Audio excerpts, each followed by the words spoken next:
Dari pemahaman ini saya ingin ngomong begini, bila kehidupan kekristenan kita tidak memberi buah di dalam hidup ini, maka sesungguhnya kita tidak layak disebut murid Kristus.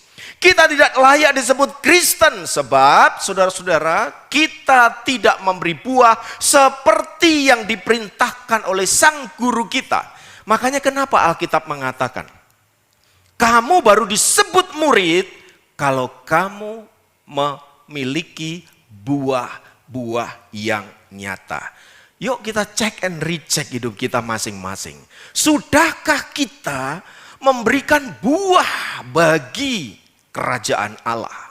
Ya, buah ini macam-macam bentuknya, saudara-saudara ya. Tetapi kita bisa melihatnya di dalam kehidupan kita masing-masing ya. Mari kita lihat bahwa Allah mengendaki kita, murid-muridnya ini hidup memiliki buah. Saya mau tanya, kita semua tahu ya pohon-pohonan yang memiliki buah. Ada pohon mangga, ya pohon manggis, ya. Saya suka beli di pinggir jalan manggis itu ya, manis-manis ya. Tapi saya nggak pernah tahu loh pohon manggis itu kayak gimana bentuknya. Baru beberapa waktu yang lampau saya benerin kendaraan saya. Nah di depan itu saya lihat ada pohon manggis. Ternyata pohon manggis itu rindang ya, besar begitu ya. Dan lalu ada buahnya banyak itu. Seneng lihatnya. Saudara-saudara, bayangkan bila pohon-pohon ini ya batangnya makin besar, makin tinggi menjulang dan daunnya makin rimbun, tetapi tidak satu pun kita dapati buah. Apa yang Anda lakukan dengan pohon model begini, saudara? Yesus pernah mendapati pohon ara yang tidak berbuah, betul? Alkitab menceritakan itu. Apa yang dilakukan oleh Tuhan Yesus? Ya, pohon ini nggak memberi buah, tebang aja. Lalu murid-murid ngomong begini, Tuhan, jangan ditebang. Kasih kesempatan tahun depan. Siapa tahu tahun depan ia berbuah. Kalau nggak berbuah, tebanglah dia.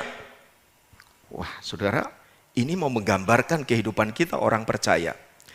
Kalau kita masih diberikan kesempatan oleh Tuhan untuk melahirkan buah, untuk memberikan buah yang nyata dari pertobatan kita sebagai murid Kristus, itu artinya kita diberikan kesempatan, saudara. Sebab bila waktunya tiba, tahun depan, kata firman Tuhan, bila ia tidak menghasilkan buah, tebanglah dia. Saudaraku, ini menjadi pergumulan kita nih orang percaya, saudara-saudara. Sebab apa? Saya percaya bahwa ketika Anda ditanam di bait Allah, ditanam dalam kerajaan Allah, tujuannya adalah supaya kita memberikan buah-buah yang nyata dari pertobatan kita kepada Kristus. Ya, ada kasih, sukacita, damai, sejahtera, dan semua kemurahan dan semua. Kita sudah tahu soal itu. Mengapa sih Tuhan memerintahkan kalau tidak memberi buah, tebanglah dia? Sebab pada dasarnya dia pohon yang tidak berguna. Ya, makan terus sari-sari makanan ya dari tanah, dari pupuk-pupuk yang ada. Makan terus, badannya makin besar, pohonnya, daunnya makin rimbun, tetapi tidak ada sesuatu yang diberikan oleh pohon itu, saudaraku yang dikasihi Tuhan. Ini kalau kehidupan kita ini namanya apa? Obesitas, ya. Makan terus, ya, makan, gak ada pergerakan. Iya, nggak pernah olahraga, makan tidur, ujung-ujungnya apa? Melar sana sini, saudara-saudara. Iya, perhatikan, orang yang melar itu biasanya jarang bergerak. Iya, banyak makan. Saya makannya dikit loh Romo, iya makannya dikit ya, tapi berkali-kali ya sama saja saudara ya. Ujung-ujungnya banyak, apalagi kalau tidak dipakai pergerakan. Wes saudara, percayalah makin besar dan makin beratlah hidup kita saudara. Karena apa? Karena kegemukan itu nggak enak saudara. Saudara, dalam hal rohani juga begitu. Orang yang makan makanan rohani, baca Alkitab tiap hari, oke, dengerin sahabat jemaat, oke, baca pijar, oke, ikut ibadah, oke, semua makanan-makanan rohani di YouTube dilahap sama dia. Nggak peduli itu benar atau tidak, pokoknya dengar firman Tuhan, oke, ini saya terima dan seterusnya. Saudara, saya mau kasih tahu, tanpa pencernaan yang sungguh-sungguh, maka itu menyebabkan kita menjadi orang yang obesitas. Sebab apa? Sebab kita tidak mempraktekkan itu firman. Ketika kita belajar tentang mengasihi, saudaraku, harusnya kita berhenti terlebih dahulu. Itulah sebabnya mengapa di dalam Mazmur ada kata sela. Tujuannya apa? Setelah engkau mendengar firman Allah, berdiamlah sejenak. Iya, berdiamlah sejenak, renungkan itu firman. Mari kita belajar praktekkan. Mungkin gak perlu banyak, sedikit saja. Selama kita belajar mempraktekkan firman ini, saya percaya firman Tuhan itu kuasanya dahsyat luar biasa, saudara. Dalam hal mengasihi, dalam hal mengampuni, dalam hal penerimaan seorang akan yang lain. Ini adalah cara Allah untuk apa? Membentuk kita supaya kita sehat secara rohani, saudara. Tetapi bayangkan kalau tiap hari kita dijejali dengan firman Allah, firman Allah, firman Allah. Gak ada prakteknya belas misalnya. Maka jadi apa kita? Menjadi obesitas secara rohani. Karena apa? Karena semua firman itu pada akhirnya, saudaraku, gak bisa kita cerna lagi. Sehingga kemudian apa? Kita mulai menjadi hakim-hakim rohani untuk saudara kita. Cocoknya nih buat suamiku nih. Iya, ngomongnya selalu kasar. Cocoknya buat istriku nih, ngomel terusnya. Semuanya akhirnya apa? Cocoknya buat orang lain. Buat dirinya sendiri sudah gak masuk, saudara. Kenapa? Kepenuhan. Luber sudah, saudara. Jadi saudaraku dikasih Tuhan, yang Allah kehendaki tentu bukan yang demikian, saudara. Apakah Allah berkenan dengan orang-orang percaya model seperti ini? Iya.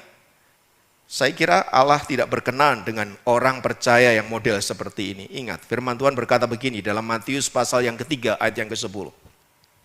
Kapak sudah tersedia pada akar pohon dan setiap pohon yang tidak menghasilkan buah yang baik loh saudara, pasti ditebang dan dibuang ke dalam api. Perkataan Yesus ini tentu sangat keras dan luar biasa. Dilanjutkan Matius 7 ayat yang 19 berkata begini. Dan setiap pohon yang tidak menghasilkan buah yang baik, sekali lagi, berarti ada pengulangan dalam kitab Matius. Ya, 2 kali pengulangan, artinya ini sesuatu yang serius, ini sesuatu yang penting. Ya, pohon yang tidak menghasilkan buah yang baik pasti ditebang dan dibuang ke dalam api, kata Tuhan. Saudaraku dikasih Tuhan, maka saya percaya setiap orang percaya, bahkan gereja Tuhan dipanggil oleh Allah untuk apa? Untuk moving, untuk bergerak, saudaraku. Iya. Sebab Allah tidak menghendaki gereja Tuhan diam, gereja Tuhan obesitas. Iya, saudaraku yang dikasih Tuhan, ini sesuatu yang perlu kita renungkan. Iya, Allah tidak mau gerejanya itu diam. Allah mau gereja Tuhan itu bergerak, ya. Saudaraku, bergerak ke arah mana, saudara? Moving ke arah mana? Yang pertama tentu bergerak, ya, untuk menjadi berkat.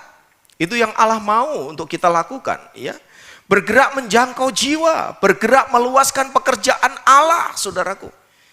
Jadi kalau kita fokusnya cuma gereja ini, ya, lingkupnya cuma gereja kita saja, tidak melihat kota Lawang, ya, tidak melihat kota Malang, tidak melihat tempat-tempat lain, saudara, yang dimana di sana juga membutuhkan lawatan Allah yang maha tinggi, maka lama-lama kita akan menjadi obesitas, saudara. Demikian program Sema kali ini.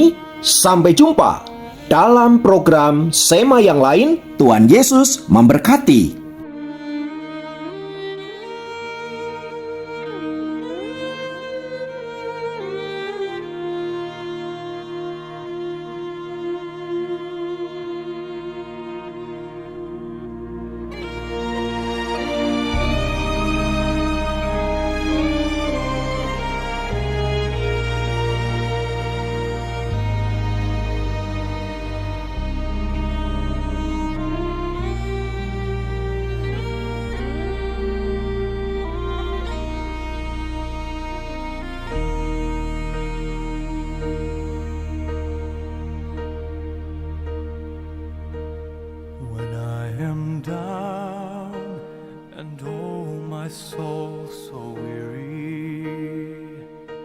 When troubles come and my heart burdened be, then I am still and wait here in the silence until you come and sit a while with me.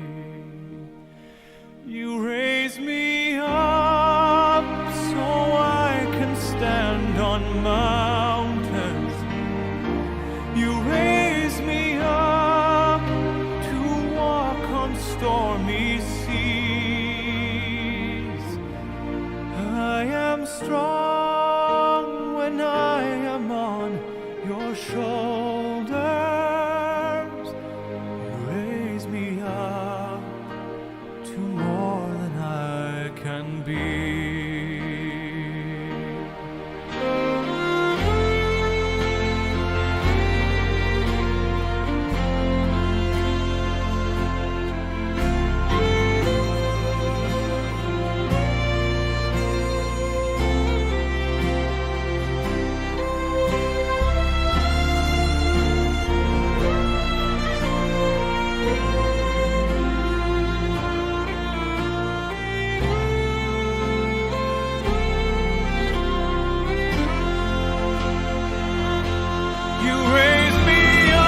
I am strong when I am on your shoulders. You raise me up to more than I can be.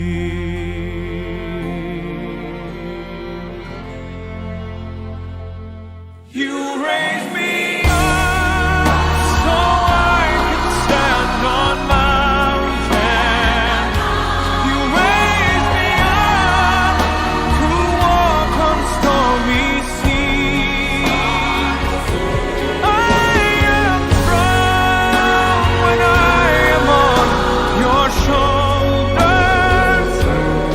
Raise me up to more than I can be. You raise me up so I can stand on mountains. You raise me up to walk on stormy seas. I am strong when I am on your shoulders. You raise me up